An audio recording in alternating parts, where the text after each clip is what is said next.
Hello how you guys, कैसे हैं आप लोग। Welcome to my YouTube channel mathematics medicine. तो आज का जो सेशन है हमारा बहुत ही खास होने वाला है। We are going to discuss the chapter statistics belongs to class 10th। This video contains only introduction of the chapter. Okay, तो ये वीडियो सिर्फ और सिर्फ इंट्रोडक्शन होने वाला है चैप्टर स्टैटिस्टिक्स का, क्लास 10th को जो बिलोंग करता है। ओके, तो स्टार्ट करते हैं वीडियो को बिना किसी देरी के। तो ठीक है, स्टैटिस्टिक्स को स्टार्ट करते वक्त हम सबसे पहले जानते हैं स्टैटिस्टिक्स की डेफिनेशन को। तो स्टैटिस्टिक्स की डेफिनेशन आपकी स्क्रीन पे कुछ इस तरह से डिफाइन है। Analysation and representation of data is called statistics.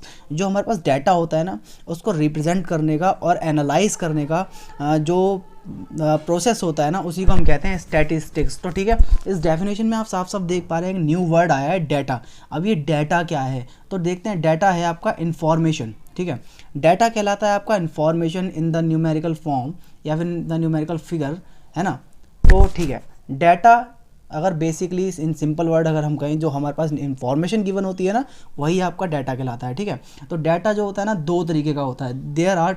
There are two types of data here. कौन कौन सा? Grouped data and ungrouped data. तो यार ग्रुप्ड डाटा और अनग्रुप्ड डाटा क्या?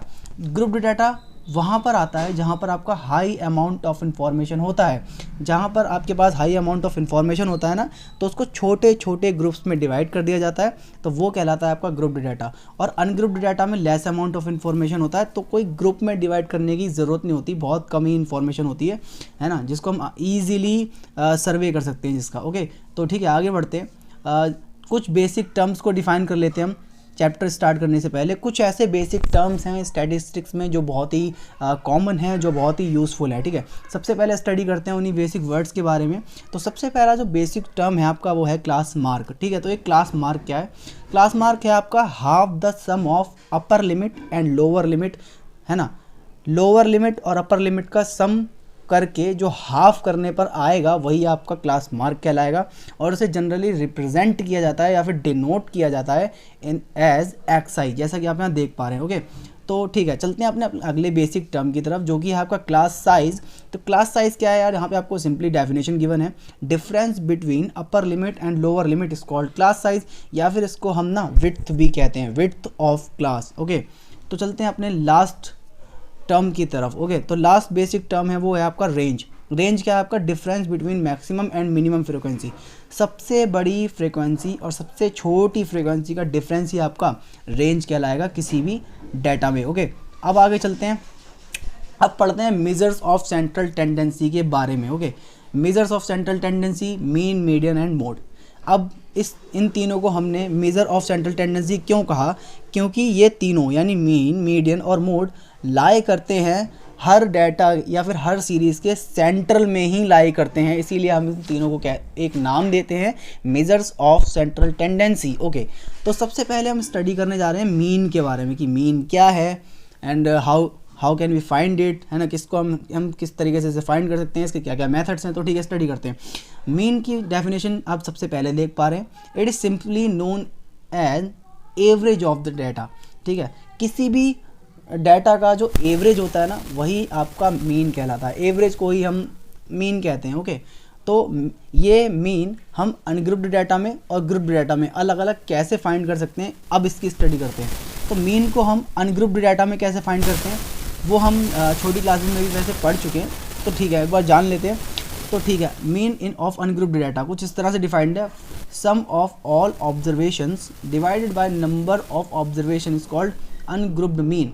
ठीक है, आपको कुछ ऑब्जर्वेशंस दिया हुआ है एग्जाम्पल में। डेफिनेशन से तो इतना क्लियर नहीं होता, लेकिन एग्जाम्पल से हो जाएगा, है ना। एग्जाम्पल है आपके सामने ऑब्जर्वेशंस दिए हैं x1, x2, x3 करके xn तक।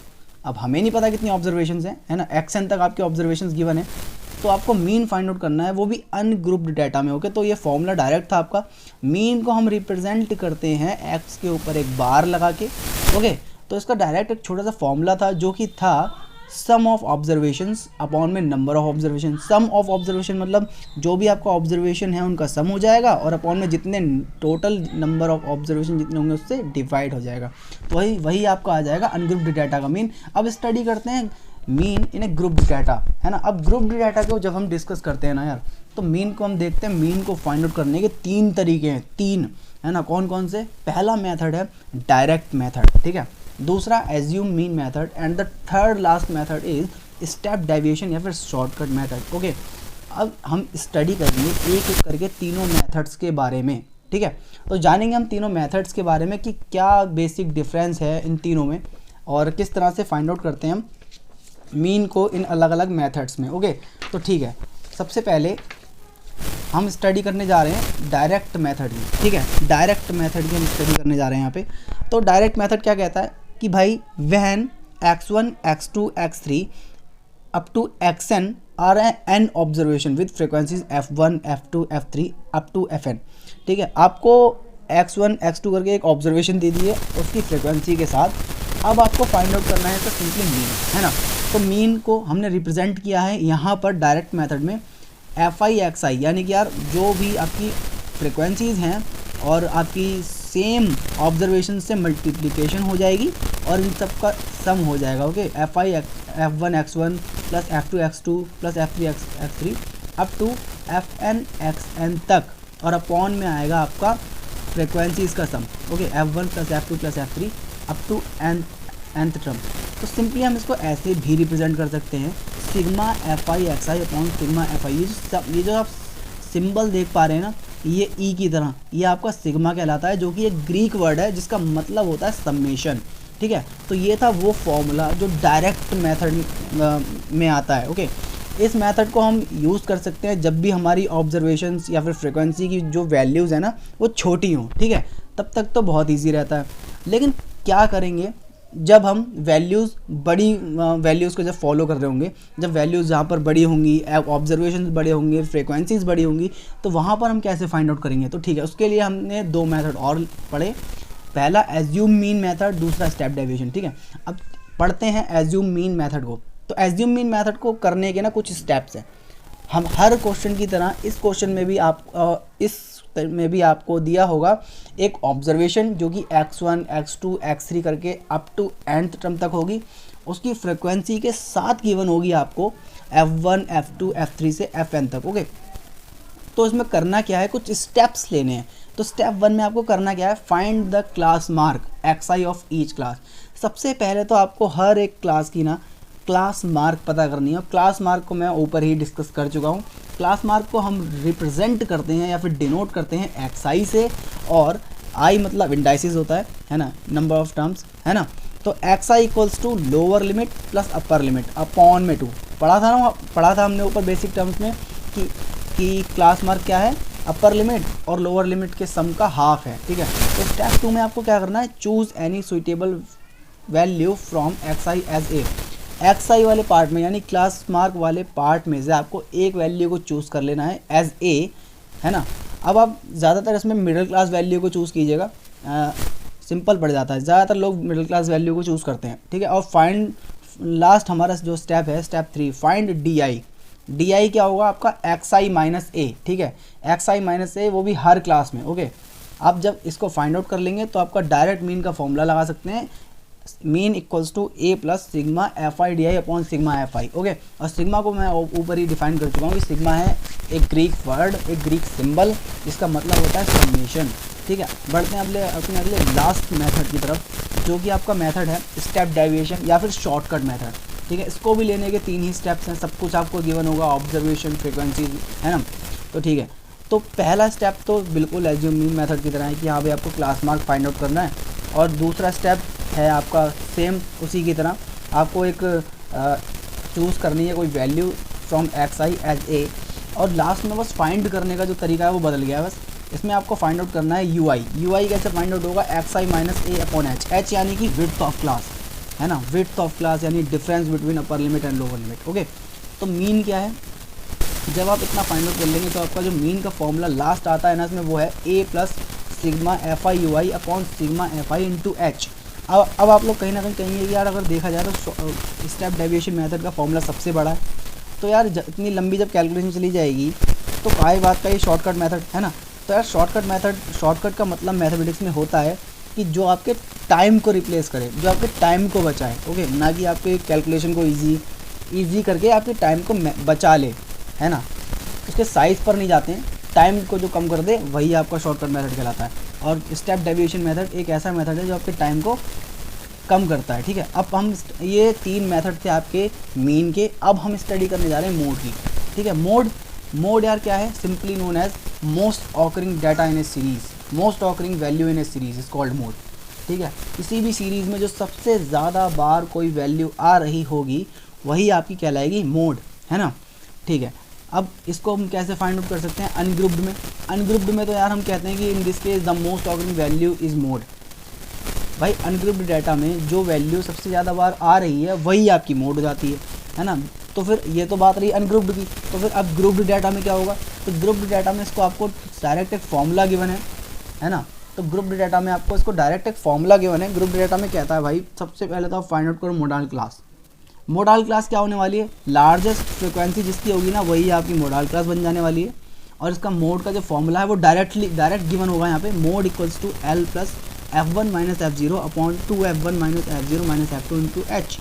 जहाँ पर हमने टर्म्स को डिफाइन कर रखा है कुछ इस तरह से, जो L आपका है वो होने वाला है lower limit of modal class, F1 frequency of modal class, F2 frequency after modal class, F0 frequency before modal class, H width of modal class, है ना। विड्थ यानी कि H upper limit minus lower limit, यानी upper limit और lower limit का difference. Okay, तो mode तो I think simple है, मोड तो बहुत ही सिंपल सा है। तो लास्ट हमारा जो टॉपिक होने वाला है वो है मीडियन। तो मीडियन क्या है ना, ये मीडियन क्या है, तो ठीक है जान लेते हैं मीडियन के बारे में। सबसे पहले फेस करते हैं इसकी डेफिनेशन को। सबसे पहले हम फेस करेंगे इसकी डेफिनेशन को। तो उसकी जो डेफिनेशन है वो कुछ ऐसे है, the middle most value of series is called median, है ना। जो मिडल मोस्ट वैल्यू होती है ना किसी भी सीरीज़ की वही आपकी मीडियन कहलाती है। ठीक है, तो मीडियन अनग्रुप्ड डाटा में कैसे फाइंड करते हैं और ग्रुप्ड डाटा में कैसे फाइंड करते हैं, अब इसको डिस्कस कर लेते हैं। तो सबसे पहले हम करेंगे अनग्रुप्ड डाटा वाले केस को फाइंड, है ना, मतलब डिस्कस। तो ठीक है, अनग्रुप्ड डाटा का जब हम पार्ट देखते हैं तो उसमें 2 पार्ट निकल के आते हैं। भाई अगर आपकी जो सीरीज़ है वो ऑड नंबर्स को कंटेन कर रही होगी, ये एक केस है, और अगर इवन नंबर को कंटेन कर रही होगी तो ये दूसरा केस है। ओके, तो अगर ऑड नंबर को कंटेन करे तो आपने 2 स्टेप्स लेने हैं। तो क्या है वो, right the series in ascending order. सबसे पहले तो आपको सीरीज़ को असेंडिंग ऑर्डर में कन्वर्ट करना है और आपकी जो मिडल मोस्ट वैल्यू है उसको फाइंड आउट करना है। ठीक है, मिडल मोस्ट वैल्यू आपकी निकलेगी n+1/2th टर्म। ठीक है, n+1/2th टर्म आपकी मिडल मोस्ट वैल्यू होगी, और इस केस में जो आपका मीडियन है ना, जो मिडल मोस्ट वैल्यू होगी वही आपकी इसमें मीडियन हो जाएगा। ओके, लेकिन ऐसा बिल्कुल भी नहीं है इवन वाले पार्ट में। इसमें आपको क्या करना है, इसमें भी आपको सीरीज़ को सेम असेंडिंग ऑर्डर में कन्वर्ट करना है।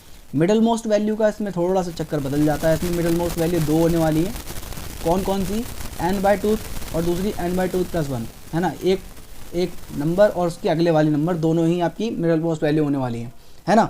जैसे कि अगर मैं सिंपली बात करूँ, मेरे पास 5 नंबर है, यानी ऑड है, 5 नंबर है, तो उसमें n+1 यानी 5 + 1/2 यानी 6/2, यानी थर्ड जो नंबर होगी वो मेरी मीडियन हो जाएगी, मिडल मोस्ट वैल्यू, है ना। तो इसमें क्या होगा, ये इवन वाला केस है। अगर मेरे पास 4 नंबर हैं तो इस बार मेरी बीच में पड़ रही है 2 और 3, दो मिडल मोस्ट वैल्यू होंगी। तो इस तरह से इसमें मीडियन का फाइंड आउट करने का कुछ तरीका अलग है। वो क्या है, दोनों ही मिडल मोस्ट वैल्यूज़ का सम को 2 से डिवाइड करने में आपका मीडियन आ जाएगा। ओके, तो ये था आपका मीडियन अनग्रुप्ड डाटा में। अब हम डिस्कस करते हैं मीडियन ग्रुप्ड डाटा में। तो ग्रुप्ड डाटा में जब हम मीडियन को डिस्कस करते हैं तो हमें पता होना चाहिए कि हमें गिवन होगा x1 x2 x3 xn तक observations with frequencies f1 f2 f3 up to fn, है ना। तो हमें मीडियन का डायरेक्ट फॉर्मूला देखने को मिल जाता है, l + n/2 - cf upon f into match.